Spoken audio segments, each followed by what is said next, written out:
지난 시간에도 유일하신 하나님이라고 하는 주제를 가지고 말씀을 전했는데, 오늘은 유일하신 하나님에 대한 두 번째 말씀을 통해 은혜 받기를 원합니다. 지난 시간에는 출애굽의 역사를 통해서 유일하신 하나님에 대해서 말씀을 나누었죠. 그런데 우리 주위에는 이 유일하신 여호와 하나님을 알지 못한 채 하나님이 만드신 피조물들을 신으로 섬기거나, 또 우리가 알지 못하는 신들을 자기들의 손으로 만들어 가지고 섬기는 이들이 참으로 많이 있습니다.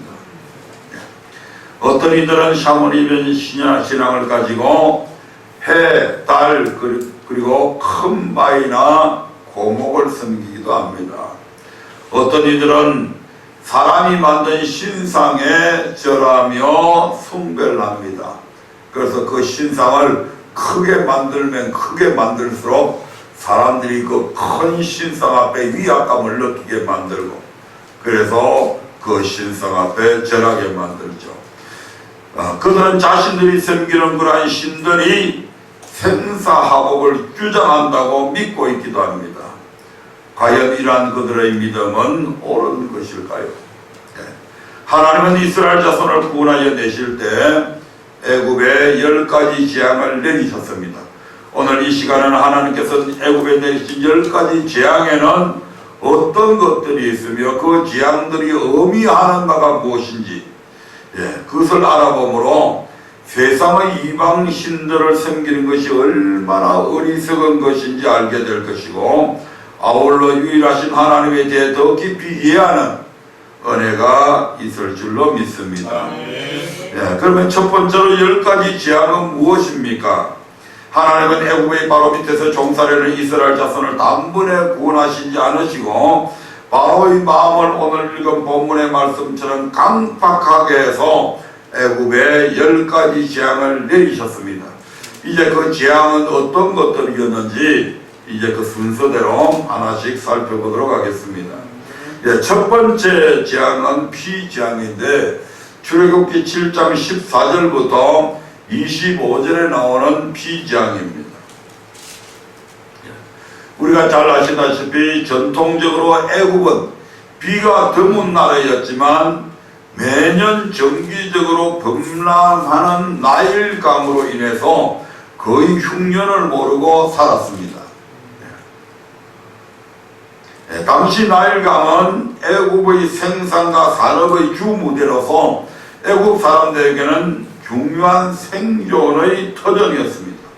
요컨대 나일강은 애굽인들에게서 단순한 강이 아니라 풍요와 생명을 가져다주는 최고의 신이었던 것입니다. 그래서 애굽 사람들은 나일강을 신선시하였고 우상화해서 섬겼습니다. 그리고 그들은 하피라고 하는 신이 나일강을 수혜해 준다고 보호하는 신이라고 그렇게 믿고 있었습니다. 근데 이 피재앙을 통해서 하나님께서 그 나일강을 피로 만들어 버리죠. 죽음의 강으로 만들어 버립니다. 따라서 이 피재앙은 나일강 자체가 위대해서 애굽인들에게 풍요를 가져다 주는 것도 아니고, 하피라고 하는 신이 나일강을 수호해 주는 것도 아니고, 오직 여호와 하나님께서 나일강을 주관하고 있음을 나타내 보이신 사건입니다. 하나님께서 나일강을 피로 물들게도 만들었고 맑은 물로도 만들 수 있는 그 모든 권세와 능력이 오직 우리 하나님께만 있는 것이지 하피라고 하는 그것에 있는 것이 아니다 이 말입니다. 두 번째가 8장 1절부터 15절의 개구리 재앙입니다. 바로가 마음이 강팍하여 이스라엘 백성을 보내지 않자 하나님은 개구리 재앙이 있을 것이라고 미리 예고합니다. 아론이 하나님의 말씀대로 지팡이를 손에잡고 팔을 애굽 물들 위에 펴자 개구리가 하수에서 무수히 생겨나서 바로의 궁과 침상 위에 하득가득 반죽 그릇에 이 막 개구리들이 들어갔고 그의 신하와 백성들의 집에도 마찬가지였습니다. 당시 애국 사람들은 머리가 개구리 행상을 하고 있는 헤트라고 하는 신을 숭배했는데, 그들은 이 신이 여인의 출산을 도와서 다산하게 하고 자신들에게 풍요를 가져다 준다고 그렇게 믿고 있었습니다. 그런데 하나님은 그들이 자신들에게 유익을 가져다 준다고 믿고 있던 개구리를 오히려 재앙의 도구로 사용하셨습니다. 즉 개구리로 온 애국 전역을 덮어서 그들을 괴롭게 하셨던 것이죠. 이로 볼 때 개구리 재앙은 결국 무엇을 의미합니까? 애국 사람이 그들을 다산할 수 있게 하고 풍요롭게 해준다고 믿던 개구리는 결코 신이 아니라 하나님이 만드신 한낱 보잘것없는 피조물에 불과하며, 풍요와 다산을 주장하는 분도 오직 여호와 하나님이심을 나타내 보이는 사건입니다. 하나님이 태의 문을 닫기도 하고 열기도 하시잖아요. 아멘. 세 번째 재앙이 이제 출애굽기 8장 16절부터 19장에 나오는데 바로 이 재앙이죠. 도무지 견딜 수 없는 개구리 재앙에 굴복할 것만 같았던 바로는 개구리가 애굽 땅에서 떠나가자 다시 마음을 완강해서 이스라엘 백성을 보내려고 하지 않습니다. 이 하나님은 바로에게 아무런 예고도 없이 모세와 아론으로 땅의 티끌을 쳐서 이를 만들어서 애굽의 모든 사람과 생축에 오르게 하셨습니다. 요즘에는 뭐 이라고 하는 게 별로 없죠. 저희들이 그 어릴 때만 해도 이가 얼마나 많았던지, 그 봄에 따뜻한 햇볕이 나면 어머니가 와가지고 야, 니 옷 좀 벗어라. 왜요? 이 자켓 옷 좀 벗어라. 그럼 옷을 벗어주면 어머니가 개드랑 사이에 있는 뭐 이렇게 봐가지고 전부 이를 누르면 이놈들이 내 피를 얼마나 많이 받았던지 이렇게 이길 때마다 그냥 그게 하면서 피가 툭툭 터져 나오는 것을 어릴 때 많이 봤어요. 군대에 갔더니 군대에서는 아예 이런 뭐 주머니를 2개 줘요. 그게 무슨 주머니냐고 물어보는 게 이 주머니래. 그래서 이 주머니를 아예 내복에 게드랑 밑에다가 딱 하니 달고 모든 그 사병들한테 그런 식으로 다 이 게드랑 밑에 이런 데가 따뜻하니까 이가 많이 끓으니까 그런 데다가 이 주머니를 달고 저희들은 군대 생활을 해봤습니다. 이것이 있으면 얼마나 가렵고 밤에 밤잠 제대로 못 자요. 그런데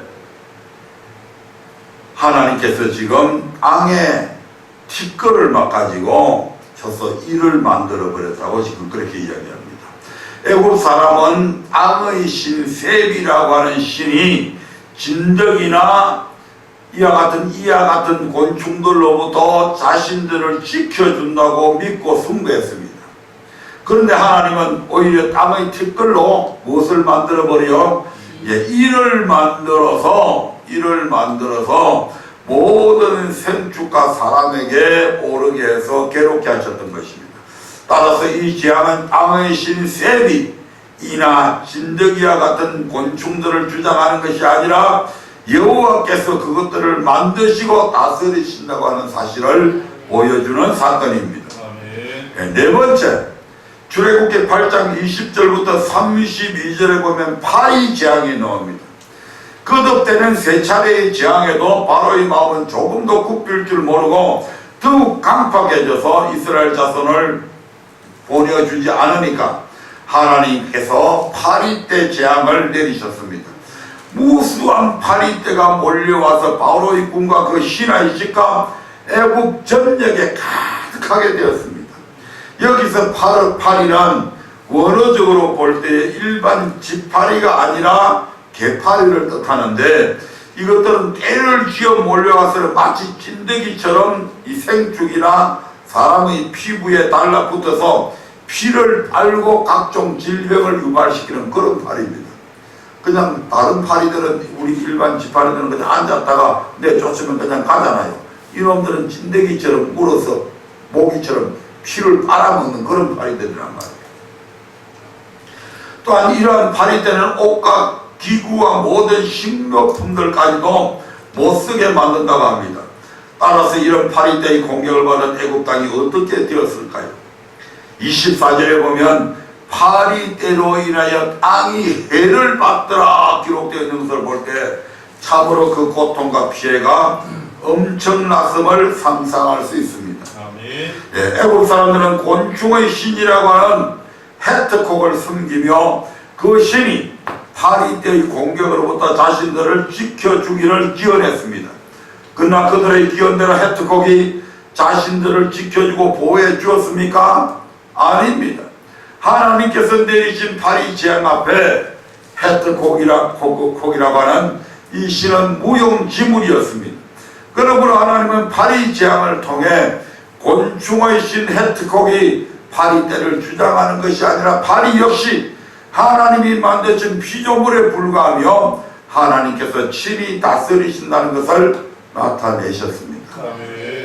우리 하나님이 이런 조그마한 우리가 귀찮게 여기는 이런 파리 한 마리까지도 얼마나 정교하게 만드셨는지 모릅니다. 만약에 지금 파리만한 역할을 할 수 있는 비행기를 하나 만들어낸다면요, 그 비행기를 당할 비행기는 아무것도 없을 겁니다. 얼마나 날쌔요. 예. 손으로 그냥 크게 빠르게 잡는데도 얼마나 빨리 도망가는지, 예. 냄새는 얼마나 잘 맡는지. 저 산에 가 있어도 고기 있는 냄새 딱 맡아가지고 언제 나타났는지 불쑥에 딱 나타났다면 파리잖아요. 예. 바로 수직 상승이 가능하고, 예. 그대로 앉고 그대로 내리고 얼마나. 예. 만약에 그런 비행기 하나 만들면 아마 세계에서 가장 최고의 부자가 될 것 같아요.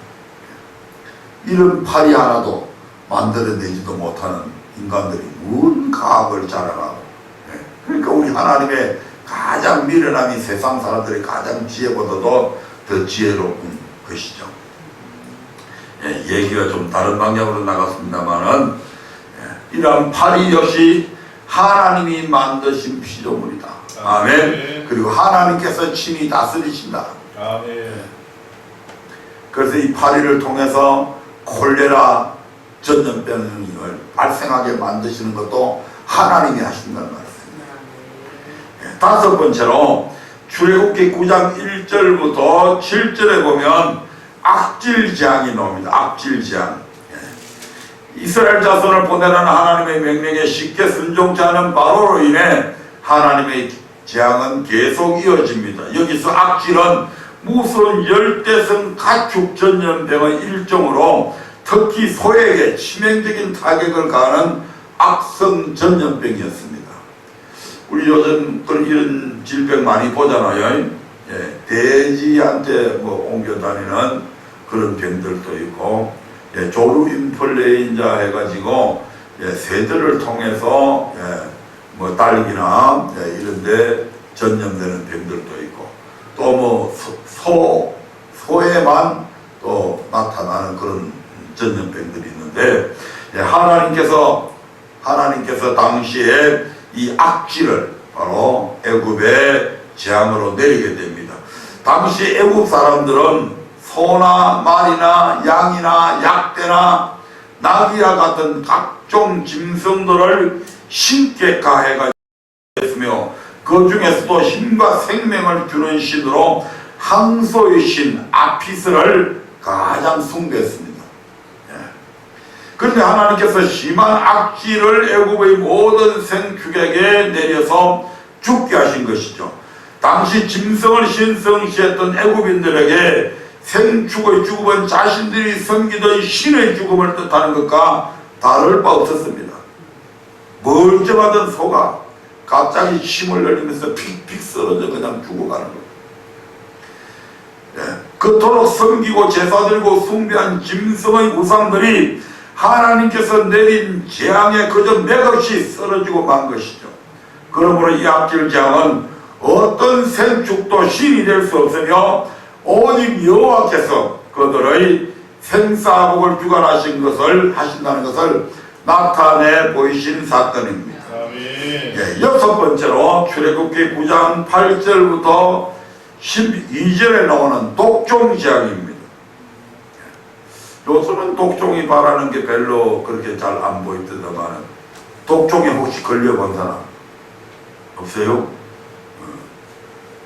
그 우리가 어릴 때는 이 독종이 왜 그렇게 많이 걸리는지 엉덩이 쪽에 이런 데도 걸리기도 하고 예, 뭐 허벅지나 이런 데 이 독종이 생기게 되면 이게 얼마나 아프고 그런지 그 당시엔 좋은 약이 없어서 그 당시에는 고약이라는 게 있어요. 고약. 이 고약이 검은 게 있고 하얀 게 있는데 검은 고약에다가 그 가운데다가 하얀 걸 딱 발라갖고 그 종기에다가 아기 붙여 놓으면 한 3일 있으면 그걸 쭉 떼면 막 고름이 쭉 달리 나오면서 구멍이 막 큰 종기는 구멍이 이렇게 뚫리고 그랬어요. 요즘에는 왜 그게 없는지 모르겠어요. 한 번씩 있어가지고 말 안 듣는 사람이 있으면 한 번씩 그런 거 갖고 좀 나게 했으면 고생도 좀 하고 그럴 텐데. 이 독종장, 애굽은 건조한 기후와 모래나 먼지 등으로 인해서 각종 질병과 피부병이 빈번히 발생하는 곳이었습니다. 그래서 애굽 사람들은 이러한 각종 질병이나 전염병을 막기 위해서 자기들이 치유의 신, 기폰, 그 다음에 어술의 신, 이모테, 이런 신들을 숭배해 왔습니다. 그리고 그들은 이 신들에게 제사 드린 후에 풀무의 죄를 날려 보냄으로 모든 하가 달아나고 복이 임한다고 그렇게 믿고 있었습니다. 그런데 오히려 하나님은 풀무의 죄를 하늘에 날려서 그것을 애굽의 모든 사람과 짐승에게 붙이시고 독종을 말하게 하셨습니다. 그들이 달아난다고 하가 달아나고 복이 임한다고 하는 그 죄를 하나님께서는 그대로 그 죄를 가지고 공중에 날려버리니까 이 죄가 막 날아가가지고 사람들의 몸에 짐승의 몸에 막 붙으면 거기에서 뭐가 바란다고요? 독종이 도리어 바라게 만들었습니다. 이것은 애국 사람들이 섬기는 이모테비나 디폰이 질병으로부터 사람들을 지켜주는 것이 아니라 오직 여호와 하나님께서 질병을 주시기도 하시고 치료하시기도 하는 분임을 나타내 보이신 사건입니다. 일곱 번째가 출애굽기 9장 13절부터 35절에 나오는 우박재앙입니다. 거듭되는 재앙에도 불구하고 강박한 바로의 마음은 수그러들 줄 몰랐습니다. 그래서 하나님은 대대적인 우박재앙을 예고하셨습니다. 애굽 사람들은 하늘의 여신 누트와 대기의 신 수라고 하는 신이 폭풍이나 우박과 같은 자연재해로부터 자신들을 지켜준다고 믿고 있었습니다. 그러나 하나님은 애굽의 개국 이래로 없었던 엄청난 큰 우박을 애굽 땅에 내려서 들에 있는 사람이나 생축들을 죽게 만들었습니다. 이 우박 덩어리가 그냥 우리나라에서 내리는 조그마한 이런 우박 덩어리가 아니란 말이에요. 주먹만한 이런 막 우박이 하늘에서 떨어져 내리니까 농산물을 말할 것도 없고 거기에 우박재앙을 내리겠다고 분명히 예고를 했는데 사람들이 믿지 않고 특히 그곳에는 우박이 그렇게 잘 내리는 적도 별로 없잖아요. 더운 지방이 돼서. 그러니까 이 사람들이 그냥 예사로 생각한 것 같아요. 그러니까 그 말을 믿지도 않고 저 사람들이 저렇게 하면 틈시 이때까지 이렇게 다 재앙이 내렸으니까 아마 우박재앙이 내릴 거야. 그러면 들에 있던 소를 빨리 마구간으로 요양간으로 들여야 될 텐데 그걸 믿지 않고 우박 내려봐야 지금 내리다 말겠지.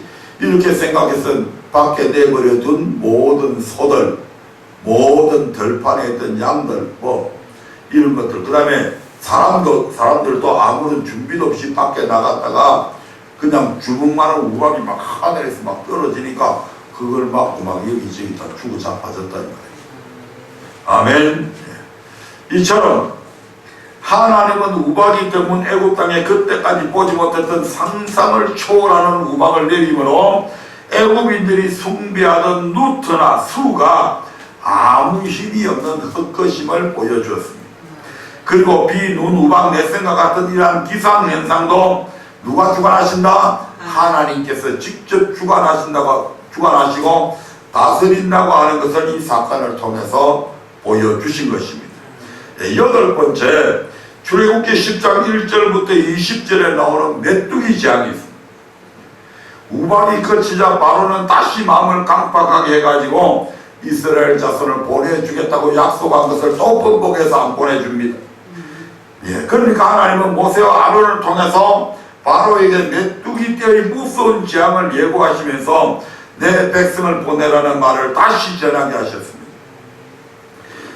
고대 중건동 지방의 사람들은 메뚜기 떼의 내습을 가장 무서워했습니다. 언젠가 영화에서 저는 한번 이거 봤어요. 엄청난 메뚜기들. 왜 그 사람들이 이 메뚜기 떼의 내습을 가장 무서워했냐면 헤아릴 수 없는 무시무시한 엄청난 메뚜기 떼가 막 날라오면 그 메뚜기의 그 날개 소리가 막 한 게 이게 뭐 숫자가 원체 많으니까 막 엄청난 큰 소리로 들려오는 겁니다. 그런 공포와 엄청난 피해가 이루 말할 수 없기 때문에 그것을 하늘의 저주로 징벌로 사람들이 여기고 살았습니다. 그래서 애국 사람들은 세라피아라고 하는 신을 섬겼어요. 이 신은 뭐 하는 신이냐면 메뚜기와 같은 곤충의 재앙으로부터 자신들을 지켜준다고 믿고 숭배해 왔습니다. 어떤 신을요? 세라피아. 그러나 하나님은 바람으로 메뚜기 떼를 불러 모아서 애국 온 땅을 덮어서 우박에 상하지 않고 남은 밭의 채소와 나무 열매를 다 먹게 하심으로 소위 세라피아에 대한 애국인들의 신앙을 하루아침에 무참하게 무너뜨려 버렸습니다. 따라서 메뚜기 재앙을 통해 세라피아는 신이 아니고 메뚜기와 같은 곤충까지도 여호와 하나님께서 친히 다스리신다는 것을 나타내 보이신 것이다 이 말입니다. 아멘. 아홉 번째로 출애굽기 10장 21절부터 29절의 흑암 재앙이 나옵니다. 애굽의 전 국토를 황폐화시킨 우박과 메뚜기 재앙이 지나간 후에도 바로는 여전히 마음을 강팍하게 해서 이스라엘 백성을 내보내주지 않습니다. 그러니까 이제 하나님께서는 아홉 번째로 흑암 재앙을 내리십니다. 이 흑암 재앙이 얼마나 강했던지 더듬을 만한 흑암, 캄캄한 흑암이라고 표현하고 있습니다. 흑암이 계속되는 3일 동안 사람과 사람이 서로 알아볼 수 없었고 자기 처소에서 일어나는 자가 없었다고 말씀합니다. 이런 흑암을 가리켜서 뭐 칠흑 같은 어둠이다 이렇게. 저는 어릴 때 우리 집하고 우리 큰 집하고 한 골목길을 한 300m만 가면 있는데 자다가 눈을 떠보니까 집에 아무 사람이 없는 거예요. 왜 없지? 해가지고 일어나서 나 혼자 있으니까 캄캄한 데서 얼마나 겁이 나는지 엉엉 울다가 큰 집에 뭐 제사한데 오늘 거기 갔나 보다 어린 마음에 생각을 해서 집 밖에 나왔는데요. 이게 그날 밤이 아마 캄캄한 검은 밤인 것 같아요. 칠흑같이 진짜 어두워서 아무것도 안 보여.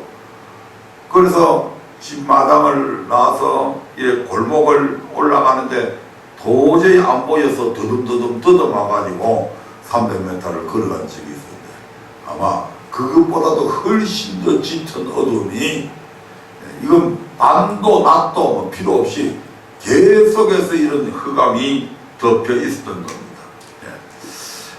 우리가 많은 사람들이 딴 거는 몰라도 이 태양 라에 대한 애굽인들이 생겼던 태양신에 대해서는 많이 알고 있던데 애굽 사람들은 태양신 라가 강명을 주장한다고 믿고 숭배해 왔습니다. 그래서 애국 궁중에 매일 아침에 해가 뜰 때에 궁중 악사들의 주악과 노래에 맞춰서 이 태양신 라에게 제사를 드렸다고 합니다. 그리고 애굽의 바로는 태양신 라의 아들이라고 불려졌다고 합니다. 아멘. 그렇게 여러 신들 중에서 이 태양신을 굉장히 중요한 신으로 여겨왔다 이 말입니다.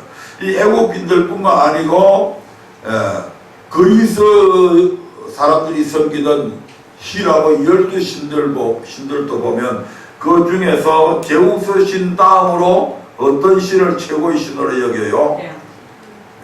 그 태양신 이름이 뭐요? 아폴로. 그 그리스인들은 아폴로라고 하는 그런 신을 태양신으로 알고 있잖아요. 이 애국 사람들은 태양신은 바로 라라고 하는 신이 태양신이라고 이렇게 알고 있습니다. 우리는 창세기 천지 창조의 사건을 통해서 해와 달과 별들은 하나님께서 넷째 날에 창조하신 피조물입니다.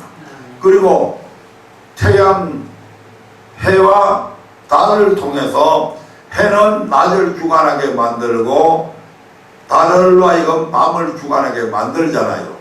아멘. 그래서 이렇게 낮을 주관하게 만드는 권세를 주신 분도 누가 줬다?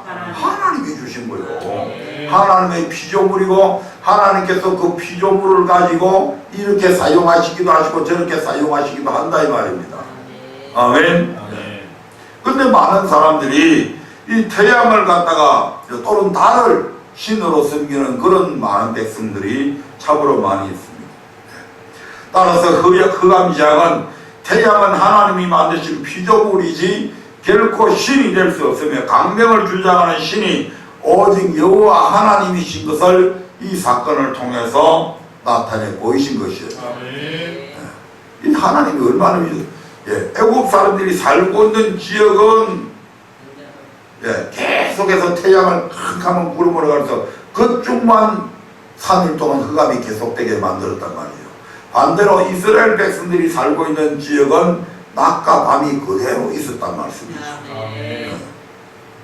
우리 하나님이 아니고서는 할 수 없는 일들. 마지막으로 10번째 재앙이 출애굽기 11장 4절부터 8절에 그리고 12장 29절부터 30절에 나와 있는데 바로 장자 죽음의 재앙입니다.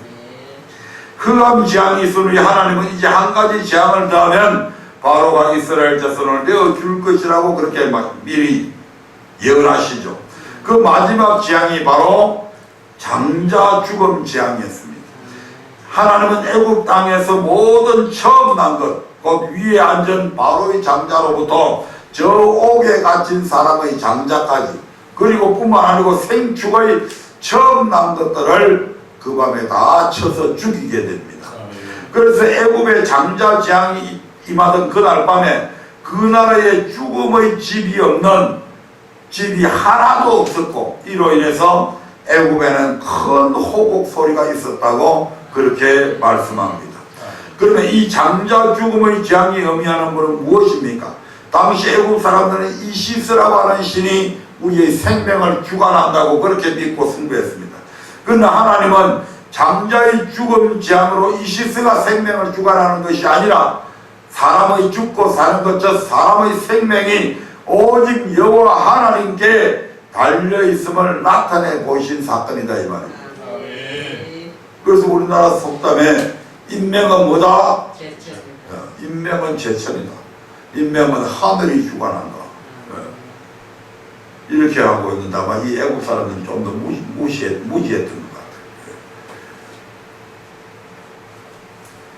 같아요. 지금까지 첫 번째 피재앙에서부터 마지막 장자의 죽음 재앙까지 모두 10가지 재앙에 대해서 구체적으로 알아봤습니다. 그러면 이 10가지 재앙이 주는 의미는 무엇일까요? 앞에서 살펴본 내용으로 볼 때 하나님께서 애굽에서 행하신 10가지 재앙이 주는 의미가 무엇인가? 첫 번째로 10가지 재앙은 모두 애굽 사람이 섬기는 신들에 대한 하나님의 심판이었습니다. 무슨 심판? 애국 사람들이, 즉 세상 사람들이 믿지 않는 사람들이 신이라고 믿고 있던 그 모든 것들이 신들이 아니다 하는 것을 보여주셨다 이 말입니다. 그러니까 무엇에 대한 심판이다? 신들에 대한 심판이었다. 아멘. 출애굽기 12장 12절의 말씀을 한번 보겠습니다.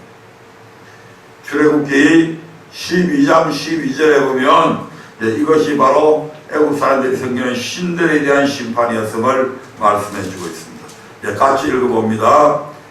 시작. 내가 그 밤에 애국 땅에 두루 다니며 사람과 짐승을 몰아가고 애국 나라 가운데 처음 난 것을 다 치고 애국의 모든 신에게 벌을 내리리라. 나는 여호와로라. 아멘. 애국 사람들이 신들이라고 섬기고 있는 그 모든 신에게 벌을 내려준 사건이다 이 말입니다. 아멘.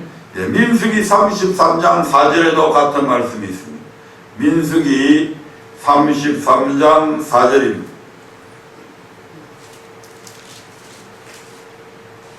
시작. 애국인은 여호와께서 그들 중에 치신 그 모든 장자를 장사하는 때라. 여호와께서 그들의 신들에게도 벌을 주셨더라. 아멘. 마지막 장자의 죽음 재앙을 끝으로 여호와께서는 애국 사람들이 섬기던 신들에게도 벌을 주셨다고 말씀하고 있습니다. 이처럼 하나님은 애국 사람이 섬기고 있던 신을 철저히 농락하시며 차례대로 심판하셨습니다. 그러면 하나님은 왜 애국 땅에 10가지 재앙을 내려서 애국의 신들을 심판하셨을까요? 하나님께서 가장 싫어하는 것이 무엇입니까? 하나님은 자기 백성이 하나님 외에 다른 섬기는 것을 절대로 용납하지 않으시는 질투의 하나님이십니다. 아멘. 뿐만 아니라 이사야서 42장 8절에 보면 하나님은 절대로 당신이 받으실 그 영광을 우상들이 받는 걸 용납지 않으시는 분이십니다. 아멘. 이사야 42장 8절 한번 같이 읽어보겠습니다.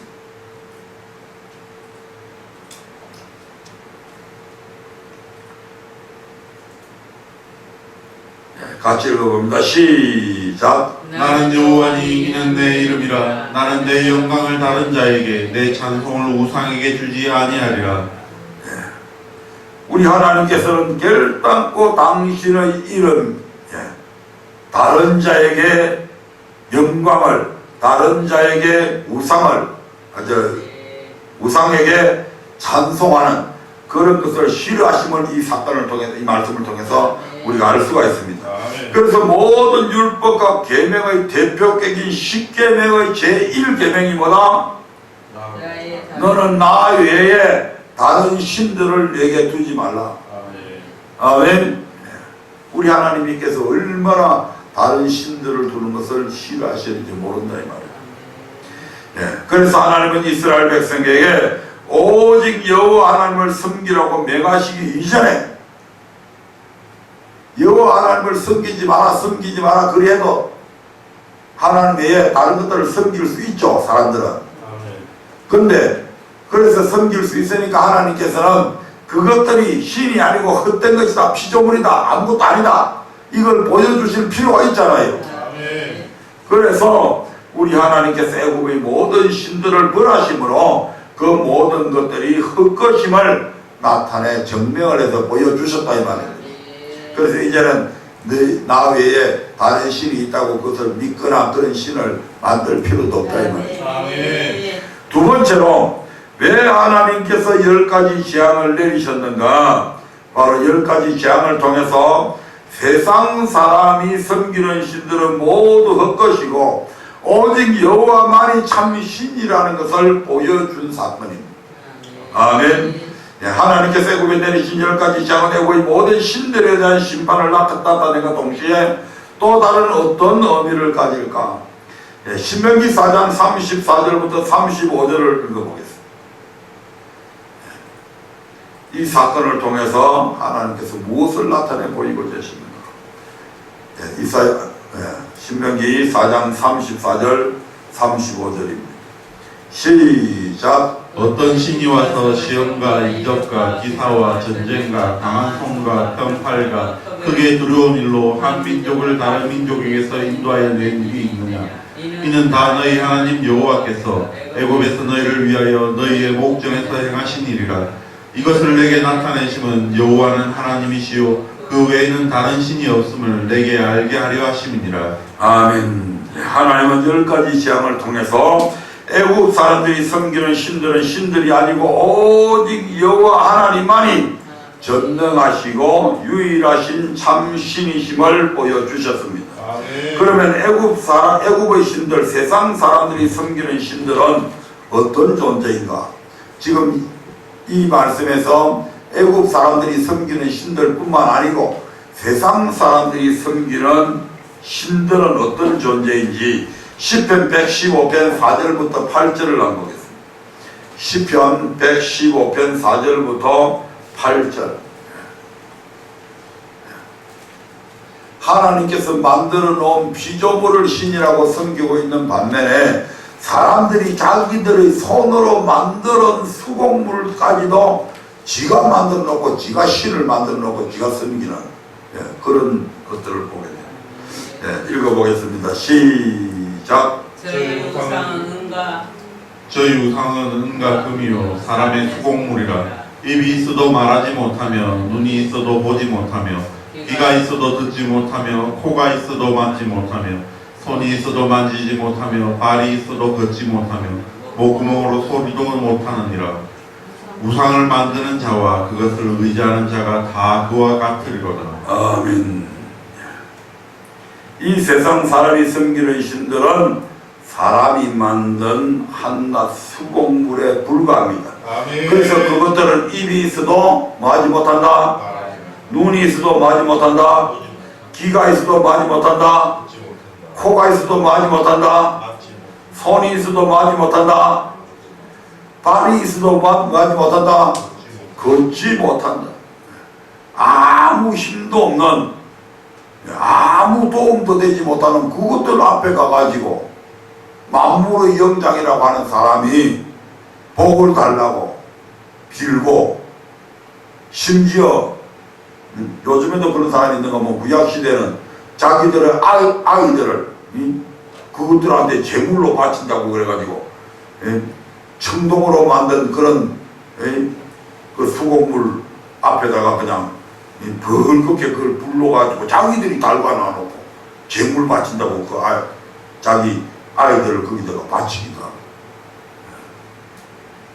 뭐 요즘에는 별로 그런 게 없습니다만은 뭐 저수지가 많이 있어서 댐이 많이 있어. 옛날에는 전부 다 천수답 했잖아요.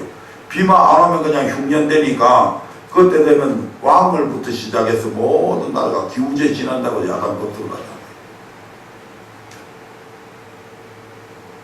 수능시험 치면 학교 앞에다가 돼지대가리 쌀만 하놓고 그다가 10,000원짜리 20,000원 물이나 놓고 저 아들 성적 좋게 해달라고 빌고 하죠. 자기들이 하나님께서 만들어 놓은 피조물을 섬기는 사람들도 있지만 자기들이 손으로 하나님을 만들어 놓고 그걸 신이라고. 그러니까 이사야서 같은 데 보면 산에 나무하러 갔다가 나무를 와가지고 뗄감으로 쓰고, 어떤 나무는 똥가리 내가지고 그걸 갖고 이렇게 뭐 조각을 만들어 갖고 이게 우리 신이다 해가지고 조그마한 목각 같은 거 만들어 놓고 신이라고 섬기고 와요. 그 정도로 무지하다 이면서 인간이.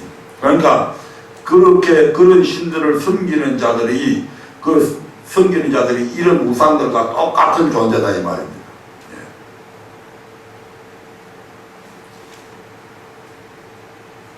우상을 만드는 자와 그것을 의지하는 자가 다 그와 같으리라 얘기하잖아요. 그렇게 무지한 자로 만들어버린다는 얘기죠. 그런데 이런 우상이 자신을 도와줄 신이라고 믿고 섬기는 사람이 우리 주변에 얼마나 많이 있는지 헤아리기 어렵습니다. 셋째로 이 10가지 재앙은 무슨 의미를 갖고 있느냐면 모든 세계가 다 여호와께 속하였음을 나타내는 사건입니다. 아멘. 출애굽기 19장 4절부터 5절을 한번 보겠습니다. 출애굽기 19장 4절부터 5절의 말씀입니다. 같이 읽어봅니다. 시작. 나의 애국 사람에게 어떻게 행하였은가? 내가 어떻게 독수리 날개로 너희를 얻어 내게로 인도하였음을 너희가 보았느니라. 세계가 다 내게 속하였나니 너희가 내 말을 잘 듣고 내 언약을 지키면 너희는 열국 중에서 내 소유가 되겠고. 아멘. 4절에서 나의 애굽 사람에게 어떻게 행하였음, 이란 하나님께서 애굽에서 행하신 10가지 재앙을 뜻합니다. 아멘. 나의 애굽 사람에게 어떻게 행하였음, 내가 애굽의 사람들한테 어떻게 행하는지 10가지 재앙을 이미 보여주셨잖아요. 아멘. 하나님께서 그 같은 재앙을 행하신 것은 세계가 다 여호와께 속한 것을 보여주기 위함이었다는 것입니다. 아멘. 나일 강을 피로 만들었다가 맑은 물로 만들었다가 수많은 개구리를 그냥 불러 생겨나게 만들었다가 그것을 죽이기도 하시고, 그들이 섬기는 땅의 신이라고 하는 그런 신도 아니고 하나님께서 땅의 티끌을 가지고 이를 만드시기도 하시고 그것을 없애기도 하시고, 무수한 파리떼가 오게 만들고 그것을 쫓아내기도 하시고, 악질, 그 다음에 독종이 발생하는 것, 그것을 치료하기도 하시고 병들게도 하시는 모든 부분들, 뭐 디폰이나 이모템이나 그런 어수의 신들이 하는 게 아니다. 하늘에서 수많은 메뚜기 떼가 오게 하는 것,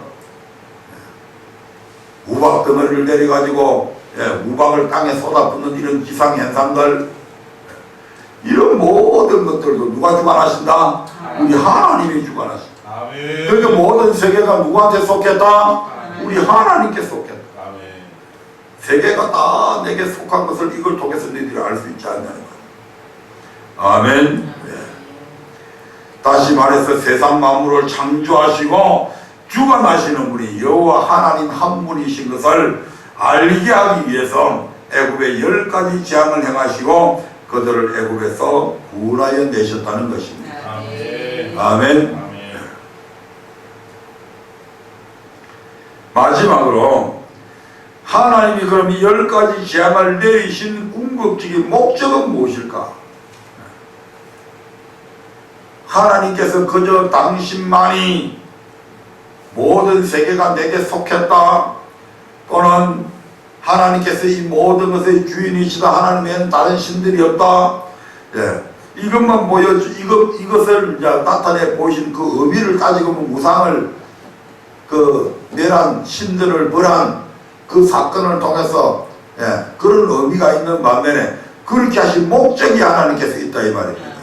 아멘. 그 목적이 뭐냐면 하나님은 이스라엘 백성을 애굽에서 구원하여 내실 때 애굽의 바로를 감동시켜서 그들을 단번에 끌어낼 수 있죠. 그런데 하나님께서는 그 방법을 안 하고 도리어 바로의 마음을 강팍하게 만들어 가지고 애굽 땅에 10가지 재앙을 내리시잖아요. 그런데 이것은 그 재앙을 내리는 기간이 길면 길수록 이스라엘 백성들은 여전히 애굽의 노예 상태에 묶여 있어서 그들도 괴로움을 당하잖아요. 애굽 사람들이 당하는 괴로움과는 또 다른 괴로움을 지금 이스라엘 백성들은 당하고 있잖아요. 여전히 백도를 만들어야 되고 채찍에 맞아야 되는 그런 노예 생활이 그만큼 길어지니까 거기에 따라서 이스라엘 백성들도 괴로움을 당하니까, 근데 이것은 이스라엘 백성을 괴롭게 하기 위해서 하나님께서 그렇게 하신 것이 아니고 오히려 그들에게 상처나지 오직 여호와만 하나님이시고 그 외에는 다른 신이 없음을 알기 위한 하나님의 계획 속에 그게 들어있었다 이 말입니다. 그래서 우리 믿는 사람들이 때로는 하나님께서 어떤 계획을 만들어 놓으셨는데 그것을 견뎌야 되는 그런 과정들도 거기에 포함되어 있다 이 말입니다. 예를 들면 장차 우리에게 나타날 엄청난 환난이 있는데 그 환난을 견딜 수 있는 그런 믿음의 사람들을 만들기 위해서 하나님께서 우리에게 미리 고난을 줘서 연단시키는 그런 과정들도 있잖아요. 그것은 우리를 괴롭히기 위한 데 목적이 있는 게 아니잖아요. 오히려 우리에게 그 고난을 통해서 우리를 연단시키시고 그 연단을 통해서 우리에게 닥쳐올 그 모든 환난을 이기게 함으로 승리하게 하기 위한 하나님의 계획이 그 속에 포함되어 있는 거죠. 아멘. 그렇다면 하나님께서 이스라엘 백성의 괴로움을 알면서도 애굽 땅에 10가지 재앙을 내리셔서 오직 여호와 하나님만이 참 신이심을 나타내 보신 이유는 무엇일까? 신명기 4장 37절부터 40절의 말씀을 한번 보겠습니다.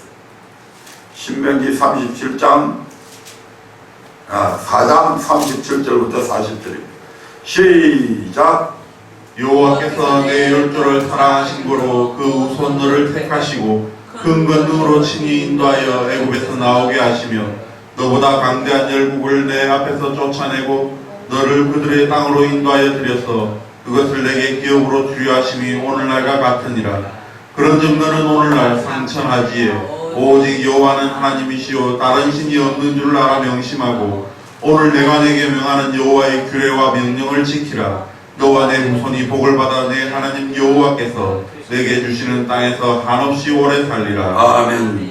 여호와 하나님은 천지 만물을 창조하신 창조주로서 무슨 경력이든 못 이루실 것이 없으신 전능하신 분이시죠. 아멘. 그러므로 단번에 이스라엘 자손을 애굽에서 구원해내실 수도 있었죠. 그러나 굳이 애굽 땅에 10가지 재앙을 내려서 이스라엘 자손을 구원하신 것은 상천하지에 오직 여호와만이 하나님이셔 다른 신이 없다는 것을 분명히 보여주기 위함이었습니다. 그리고 그렇게 한 이유가 무엇이라고 말씀합니까? 39절을 다시 한번 읽겠습니다. 39절에 그렇게 하신 이유가 뭐다? 시작. 그런즉 너는 오늘날 상천하지에 오직 여호와는 하나님이시요 다른 신이 없는 줄을 알아 명심하고. 그래서 어떻게 하라고 말씀합니까? 40절 시작. 오늘 내가 내게 명하는 여호와의 규례와 명령을 지키라. 너와 내 후손이 복을 받아 내 하나님 여호와께서 내게 주시는 땅에서 한없이 오래 살리라. 아멘. 상천하지 오직 여호와만 하나님이시오 그 외에는 다른 신이 없음을 알게 하신 궁극적인 목적이 그들로 하여금 여호와의 규례와 명령을 지키게 하기 위함이라는 것이죠. 아멘. 만약에 하나님께서 이스라엘 백성들을 바로 인도해내었다고 한다면 이스라엘 백성이 하나님을 유일하신 신이라고 인정하겠습니까? 애국 사람들이 섬기는 그 신들도 신이라고 인정을 할 거잖아요. 그렇게 하면 이스라엘 백성들이 하나님도 섬기고 애국 신들도 섬길 수 있잖아요. 그렇게 하면 두 신을 섬기는 것이기 때문에 하나님의 십계명에 어긋나잖아요. 나 외에 다른 신들을 두지 말라고 그랬는데 나 외에 다른 신들을 둘 수도 있잖아요. 그래서 하나님께서는 그렇게 하면 하나님께서 그들을 가만두실 수 있습니까? 그들에게 복을 주실 수 있습니까? 아니잖아요. 저주를 내려야 되잖아요. 벌을 내리셔야 되잖아요. 그래서 하나님께서는 그것을 방지하기 위해서 미연에 방지하기 위해서 상천하지에 신이라고 하는 분은 오직 여호와 하나님밖에 없다. 그 외에 다른 신은 있을 수가 없다. 이것을 보여주셔야 이스라엘 백성들이 여호와 하나님만 섬길 거잖아요. 그렇게 보여주셨는데도 불구하고 광야 40년의 생활을 보면 이스라엘 백성들은 다른 신들을 섬기기도 했잖아요. 안 보여줬으면요 훨씬 더 하겠죠. 또한 그들에게 하나님의 규례와 명령을 지키라고 명하신 것은 그들을 힘들게 하고 괴롭게 하려는 것이 아니라 그들의 자자손손까지 복을 받게 하기 위함이라고 말씀하십니다. 오늘날 많은 사람들이 구약의 율법은 지킬 필요 없다, 안 지켜도 된다. 이스라엘 백성들 구약 율법 못 지켰지 않냐? 지키도 못하는 법을 하나님께서 그럼 주셨습니까? 하나님이 악한 하나님이네요. 그러면 못 지킨다고 그들을 다 벌하셨으니까.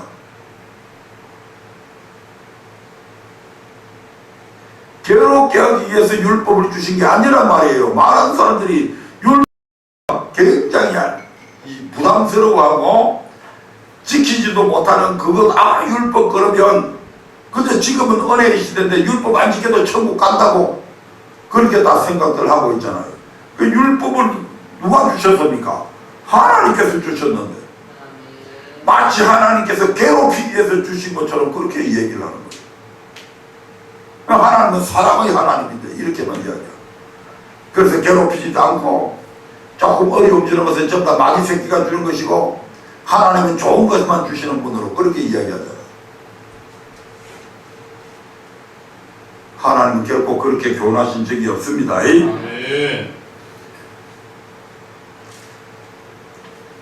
이와 같이 하나님께서 애굽의 10가지의 재앙을 내리신 궁극적인 목적이 무엇입니까? 이스라엘 백성들로 하여금 하나님의 규례와 명령을 지키게 하여, 즉 하나님을 섬기게 하여 항상 복을 받기 위하는데 그 목적이 있었다 이 말이에요. 아멘. 복 주기 위해서 율법을 줬어. 복 주기 위해서 규례를 맹했어. 복 주기 위해서 십계명을 줬어. 신명기 10장 12절 13절을 보겠습니다. 신명기 10장 12절부터 13절입니다. 시작. 이스라엘아, 내 하나님 여호와께서 내게 요구하시는 것이 무엇이냐? 곧 내 하나님 여호와를 경외하여 그 모든 도를 행하고 그를 사랑하며 마음을 다하고 성품을 다하여 내 하나님 여호와를 섬기고 내가 오늘날 내 행복을 위하여 내게 명하는 여호와의 명령과 규례를 지킬 것이 아니냐. 아멘. 오늘날 여호와의 명령과 규례를 지키라고 명하신 이유는 다름이 아니라 우리의 행복을 위해서 주었다고 그렇게 지금 이야기하잖아요. 그런데 하나님께서 주신 이 율법을 마치 욕으로 생각하는 거예요. 왜 이런 걸 줘가지고 이스라엘 백성들을 멸하신 것처럼 왜 이것을 신약시대에 지키라고 해가지고 우리를 괴롭게 하려고 이를 하냐 이렇게 생각하는 거예요. 정작 하나님의 의도는 우리에게 복을 주시기 위해서 우리의 삶이 행복해지기 위해서 우리에게 줬는데. 아멘. 부모가 자식에게 보고 공부해라 그건 자식을 괴롭히기 위해서 그런 게 아니잖아요. 공부 열심히 해서 그래서 좋은 직장 들어가고 그래서 다른 사람처럼 비리비리 아니게 안 살고 좀 더 큰 소리 치고 출세해서 살아가라고 그렇게 해서 해. 자신들은 오랜 세월을 살아오면서 그걸 이미 경험을 했잖아요.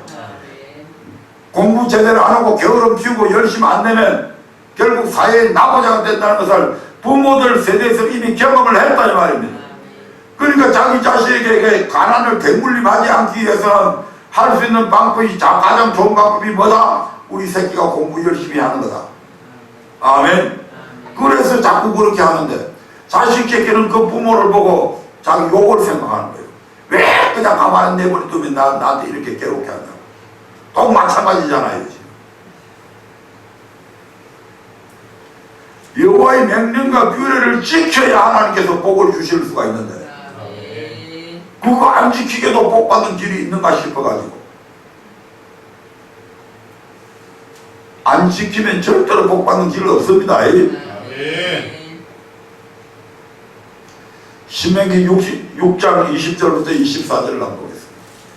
이제 세월이 흘러가면 너희들 아들 딸들이 이 말씀을 듣지 못한 이 광경을 보지 못한 니네들 아들 딸들이 태어나게 될 것이다. 어느 날 그 아들들이 아니 아버지 다른 우리 친구들 보니까 안 믿는 사람 보니까 이방인들 보니까 그들은 뭐 이런 것도 없던데 안 지켜도 되던데 왜 우리만 꼭 이걸 지켜야 되냐고 그렇게 묻거든. 너희는 이렇게 답해줘라 이 말입니다. 아멘.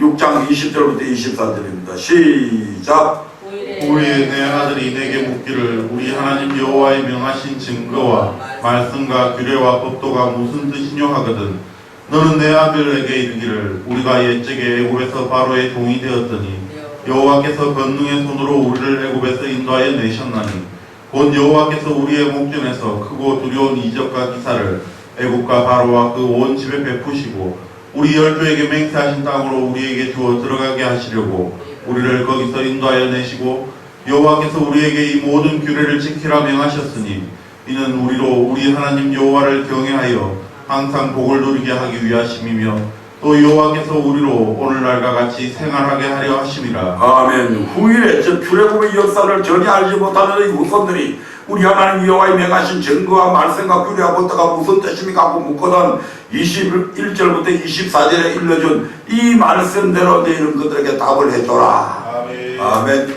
후손에게까지 그 이유까지도 설명해 줄 것을 우리 하나님께서 가르쳐 주신 내용입니다. 이처럼 하나님이 가르쳐 주신 말씀의 결론이 무엇입니까? 하나님께서 크고 두려운 이적과 기사를 애국과 바로와 그 온 집에 베푸시고 이스라엘 백성을 거기서 인도하여 내셔서 이 모든 규례를 지키라 명하셨는데 그 이유는 여호와를 경외해서 항상 복을 누리게 하기 위하심이라고 말씀을 하고 있잖아요. 여호와를 경외해야 여호와의 말씀을 지키나 안 지키다. 여호와를 경외하는 마음이 있어야 여호와의 명령을 지킬 거잖아요. 그 여호와의 명령을 지키는 자에게 하나님께서 복을 약속하셨단 말씀이에요. 아멘.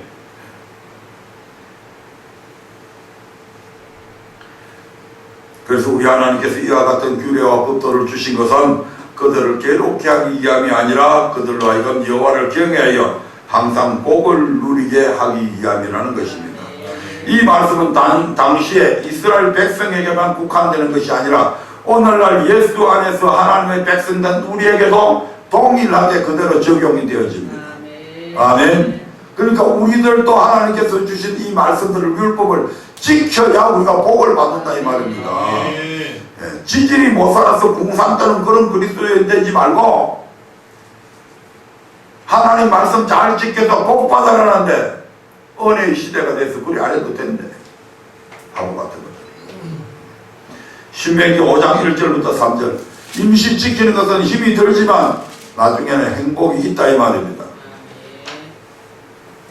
근데 그 백성들에게 안 지켜도 된다. 가난하게 사는 것은 하나님 뜻이다. 이렇게 가르치고 있는 것들한테 쏘가가지고. 같이 읽어봅니다. 시작. 모세가 온 이스라엘을 불러 그들에게 이르되 이스라엘아 오늘 내가 너희 귀에 말하는 규례와 법도를 듣고 그것을 배우며 지켜 행하라. 우리 하나님 여호와께서 호렙산에서 우리와 언약을 세우셨나니 이 언약은 여호와께서 우리 열조와 세우신 것이 아니요 오늘날 여기 살아있는 우리 곧 우리와 세우신 것이라. 아멘. 신명기 29장 14절부터 15절도 보겠습니다. 신명기 29장 14절 15절입니다. 이스라엘 백성과만 맺은 언약이 아니다 이 말입니다. 시작. 내가 이 언약과 맹세를 너희에게만 세우는 것이 아니라 오늘날 우리 하나님 여호와 앞에서 우리와 함께 여기 선 자와 오늘날 우리와 함께 여기 있지 아니한 자에게까지니. 아멘. 이스라엘 백성들은 혈통적으로 아브라함의 후손이고 이 율법의 말씀을 받았지만 오늘 우리는 예수 그리스도를 믿음으로 말미암아 믿음의 조상인 아브라함의 후손이 되었잖아요. 그러니까 우리에게도 그대로 이 말씀은 적용되어진다 이 말입니다.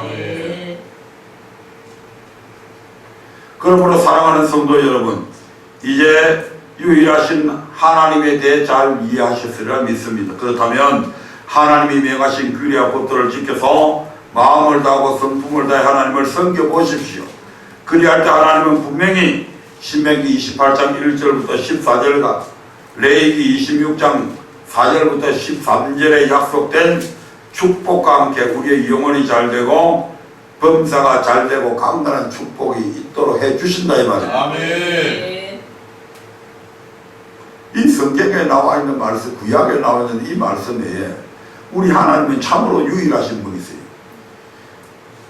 신이 자기를 섬기는 인간을 위해서 죽어준 사건이 있어요. 없잖아요. 아멘. 오직 우리 하나님만이 당신의 백성을 사랑해서 그 백성을 위해서 그 아들을 죽음에 내어주신 분이시죠. 이런 신은 세상에 없어. 어느 종교에도 없어. 아멘. 부활하신 사건도 어느 종교에도 없어. 아멘.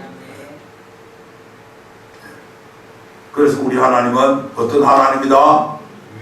유일하신 하나님입니다. 말씀을 맺도록 하겠습니다.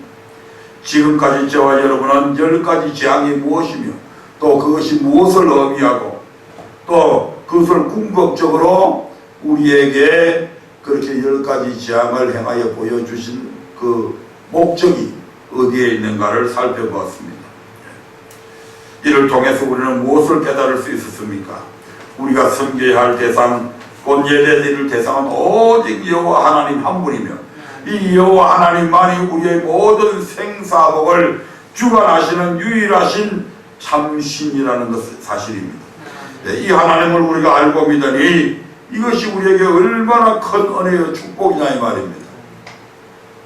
이걸 바로 믿어야 되는데, 그러므로 이제 나를 택하여 부르시고 믿게 하신 하나님께 감사하며 더욱더 열심을 품고 주를 섬기는 그런 언약 백성들이 다 되셔서 하나님께서 약속하신 그 모든 복을 받아 누리는 그런 백성들 되시기를 주의 이름으로 축원드립니다. 다 같이 기도하겠습니다.